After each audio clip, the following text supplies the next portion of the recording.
Last year at TED, we aimed to try to clarify the overwhelming complexity and richness that we experience at the conference in a project called the Big Viz. And the Big Viz is a collection of 650 sketches that were made by two visual artists. David Sibbett from The Grove and Kevin Richards from Autodesk made 650 sketches that strive to capture the essence of each presenter's ideas. And the consensus was, it really worked. These sketches brought to life the key ideas, the portraits, the magic moments that we all experienced last year. And this year we were thinking, why does it work? What is it about animation, graphics, illustrations that create meaning? And this is an important question to ask and answer, because the more we understand how the brain creates meaning, the better we can communicate, and I also think the better we can think and collaborate together. So this year we're going to visualize how the brain visualizes.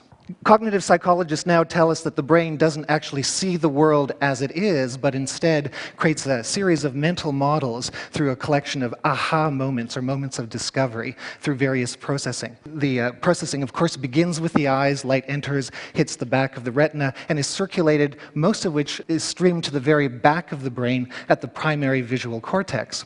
And primary visual cortex sees just simple geometry, just the simplest of shapes. But it also acts like a kind of relay station that re-radiates and redirects information to many other parts of the brain, as many as 30 other parts that selectively make more sense, create more meaning through the kind of aha experiences.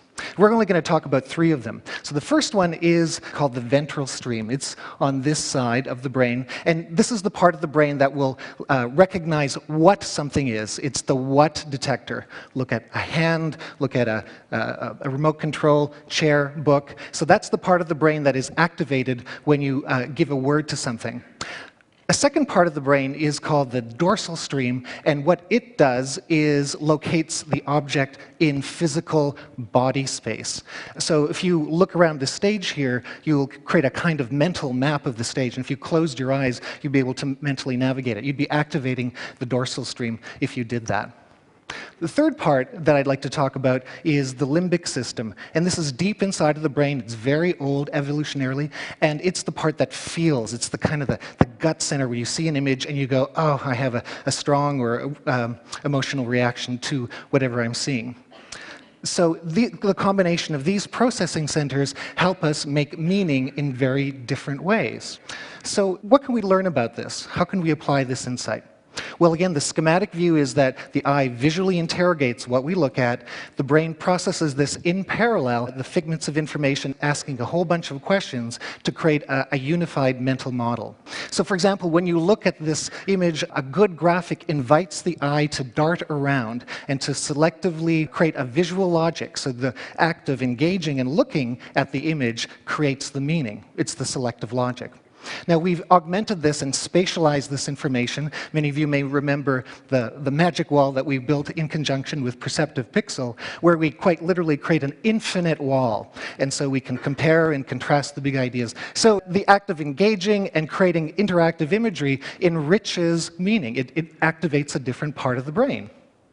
And then the limbic system is activated when we see motion, when we see color, and there are primary shapes and pattern detectors that we've heard about before. So the point of this is what? We make meaning by seeing, by an act of visual interrogation. The lessons for us are threefold. First, use images to clarify what we're trying to communicate. Secondly, make those images interactive so that we engage much more fully. And the third is to augment memory by creating a visual persistence. And these are techniques that can be used that can be applied in a wide range of problem solving. So the low-tech version looks like this. And by the way, this is the way in which we develop and formulate strategy within Autodesk and some of our organizations, some of our divisions. What we literally do is have the teams draw out the entire strategic plan on one giant wall. And it's very powerful because everyone gets to see everything else. There's always a room, always a place to be able to make sense of all of the components in the strategic plan. This is a time-lapse view of it. I'm going to ask you a question. Who's the boss? You'll be able to figure that out.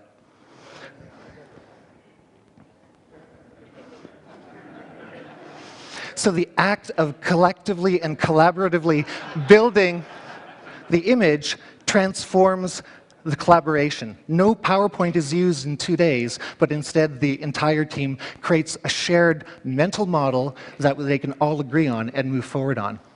And this can be enhanced and augmented with some emerging digital technology, and this is our great unveiling for today. And this is an emerging set of technologies that use large screen displays with intelligent calculation in the background to make the invisible visible. Here what we can do is look at sustainability, quite literally. So a team can actually look at all the key components, the heat, the structure, and make choices, and then see the end result that is visualized on this screen. So making images meaningful has 3 components. And the first, again, is making ideas clear by visualizing them. Secondly, making them interactive. And thirdly, making them persistent. And I believe that these 3 principles can be applied to solving some of the very tough problems that we face in the world today. Thanks so much.